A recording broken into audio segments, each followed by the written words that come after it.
Okay, so I've started working on the cabinet a little bit here to get it ready for installing the glass, and I thought I'd just show you a couple things. One thing I'm doing is let me get the glass. Hang on a second here.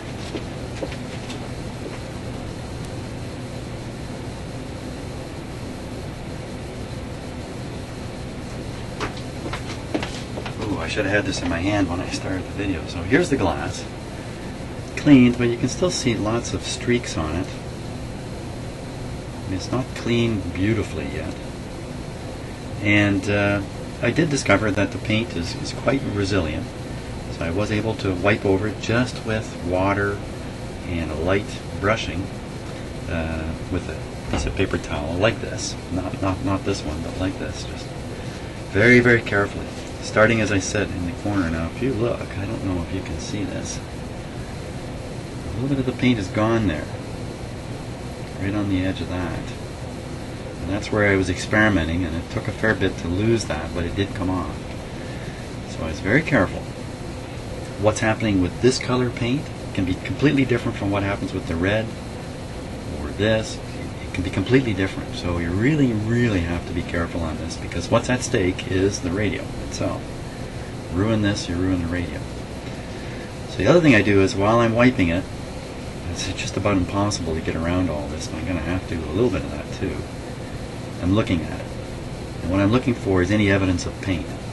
And sure enough, while I was wiping, it was slowly becoming slightly green. Now, some of that would be paint which has oxidized, and it's no surprise, it lifts off. You don't really want to lift it off, you want to have it stay on there, oxidized or not.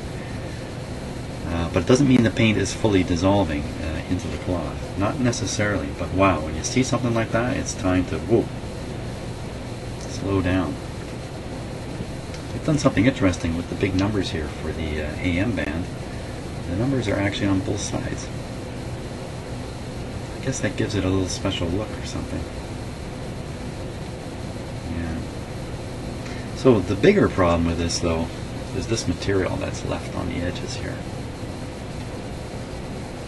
I've left it on. I didn't try taking it off the glass.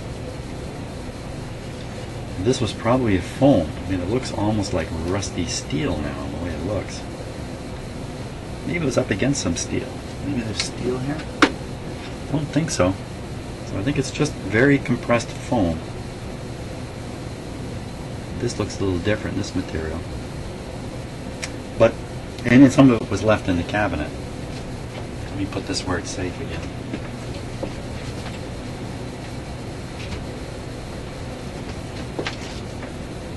There are companies making those dial plates, so it's not the end of the world if you break one. It's just not a very good thing to have that happen. So I removed some of that material stuck back on here, and I removed it. I just scraped it away like this. So that's a nice flat surface for the glass to go up against, but as I showed you, the glass itself has a bunch of junk stuck on it. I got to think about removing that and putting some other kind of a material in there. You don't really want the glass pressed up against something hard like wood. You know, that could lead to a failure of the glass. So here's something else that's just a totally different note, because there's a really good angle here to see this in this radio. It's this wire here. Okay, so this is the antenna lead that runs from here, from this terminal. And I believe this is terminal. This is the point B on the schematic, which I don't have right in front of me right now. So I think that's called point B. It's I think it's a ground point, basically. And so this wire runs up into the top, and here's the interesting part. If you look up in the top here, here's the wire, and it's going around like this. And here's the end of it, just hanging out there. So what I'm thinking is, and this is called the capacitive, I don't think it says capacitive antenna, I think it's a capacitive lead. I have to look at the schematic again. And exactly what this does is, I think, an interesting question. Thank you, Dennis, for providing some view on what that wire does up in the top of the cabinet. Obviously, it helps the radio receive, or theoretically, it helps the radio receive. What it really does, I don't know. I'm pretty curious about it. So if anybody really knows how that works, exactly how that works, does it change the capacitive reactance of the antenna, the loop antenna? Does it provide a ground plane for the antenna to reflect through?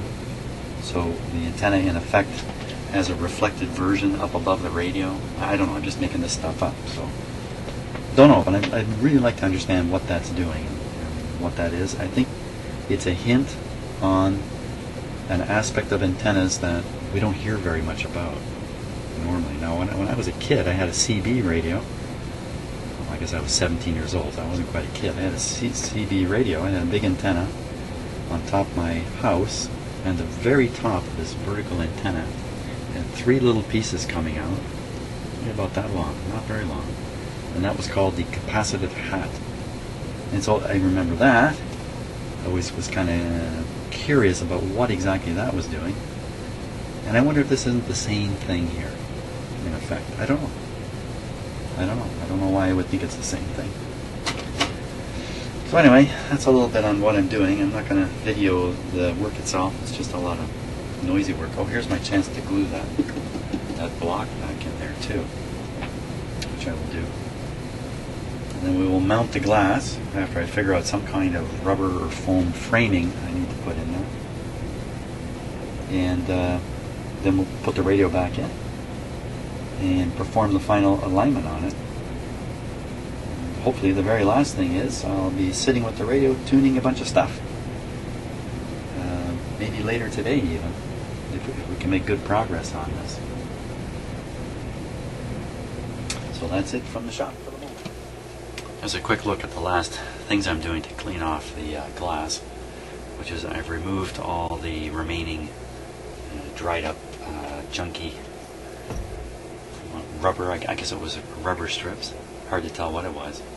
Scraped it all off, used one of these razor blade tools to do it. And I'm just getting the last bits of stuff off of it. And you know, I don't exactly have a piece of rubber, like a sticky back rubber, anything identical to what was there. But I got an idea of what I can do with the materials I've got to put some kind of a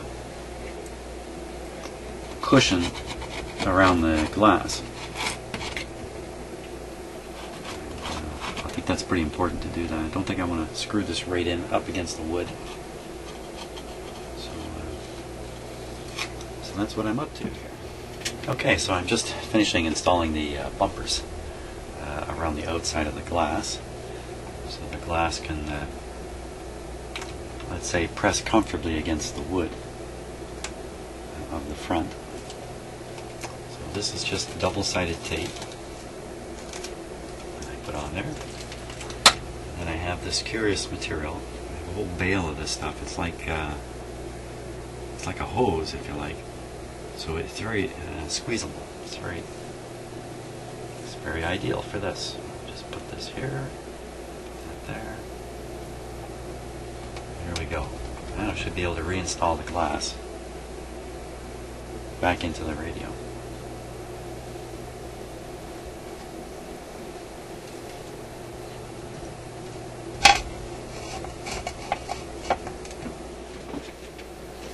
Okay, so I've got the cabinet here, perched kind of precariously on my seat, on my chair, and you can see this clamp sticking out because I've had a block that had fallen off. I glued it back on, and it just have the clamp, and that block is to catch these, and these are the sort of the spring pressure that pushes on the glass to hold it in place. I think I can remove this now.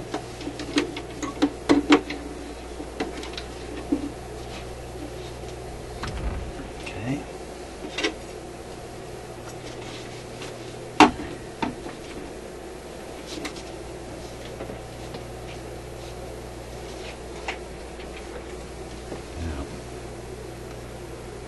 we're going to want to put the glass up against here.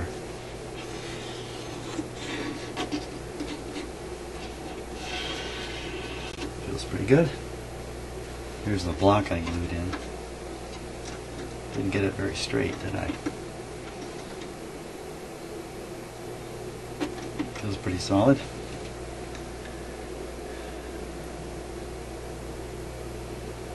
Okay, let's try fitting the glass in.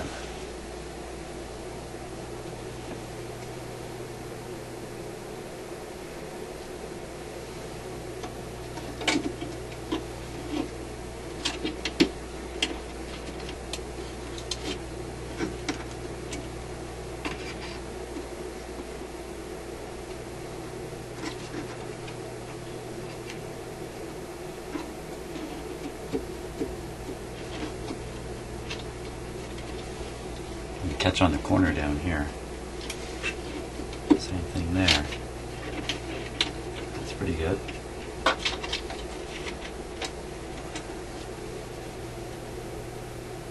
We'll tighten down these two clamps right away here. I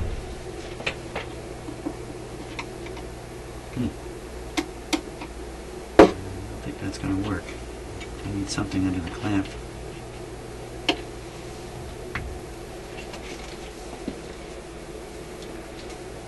Another kind of rubbery material or something like that.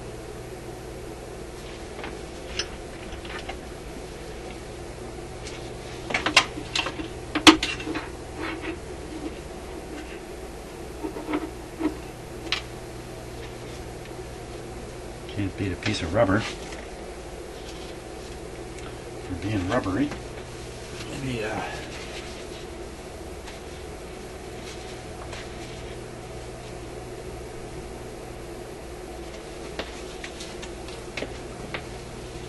let's see.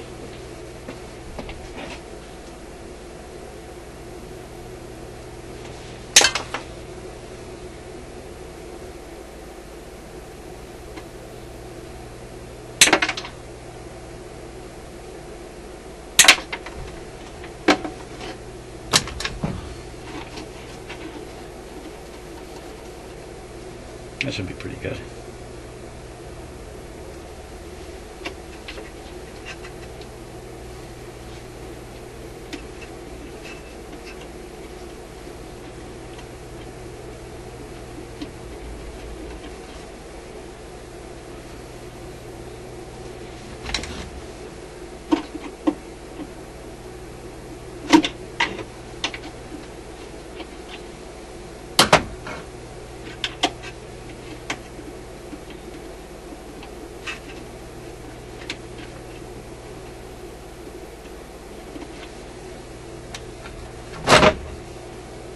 It's a little too much.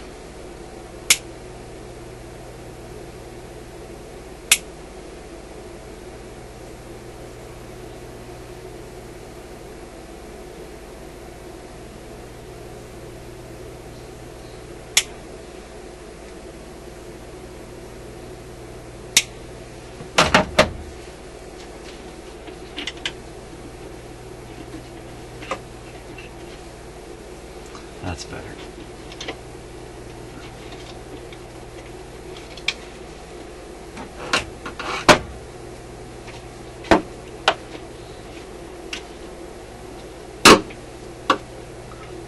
Whack.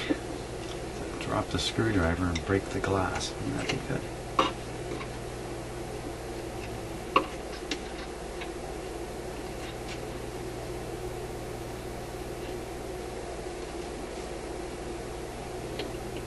There we go.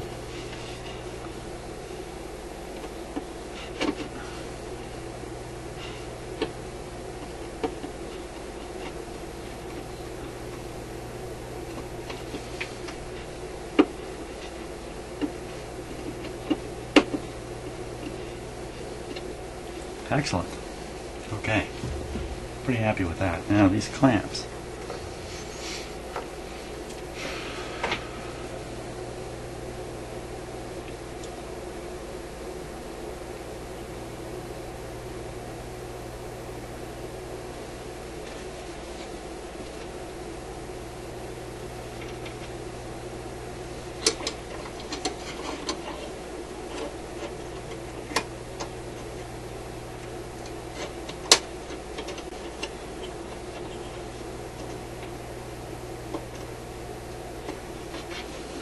Doesn't seem to make sense.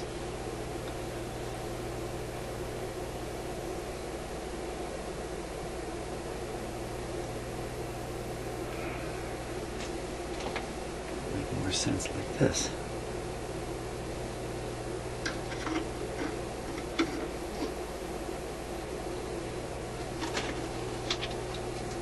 It can't work like that.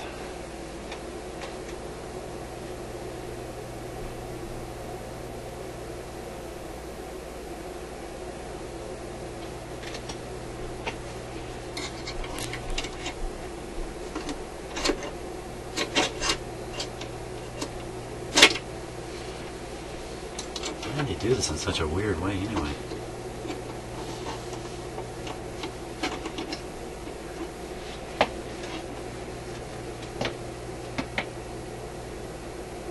That doesn't make a lot of sense.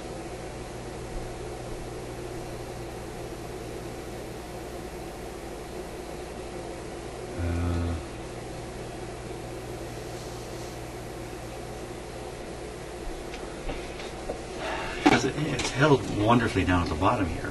It needs to be held in these two top corners. That's really what it needs.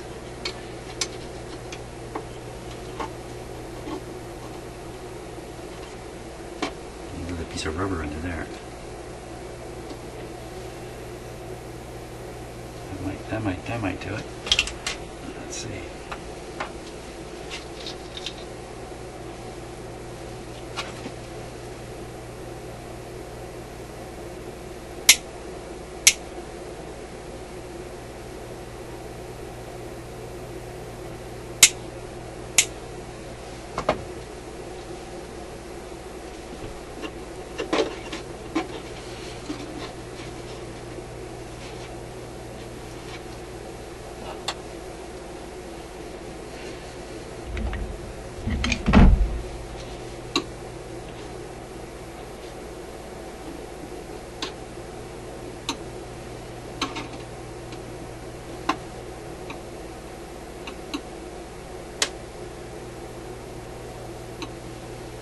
Go.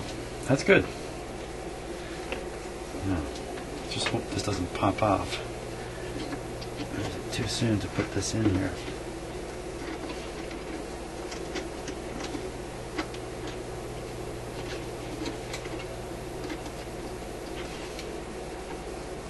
This one's pressing on the glass.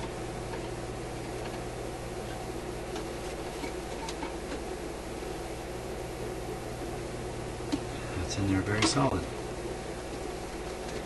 There we go. All covered in fingerprints. I'll give it another polish, at least on the back here. Polish, no, don't polish it.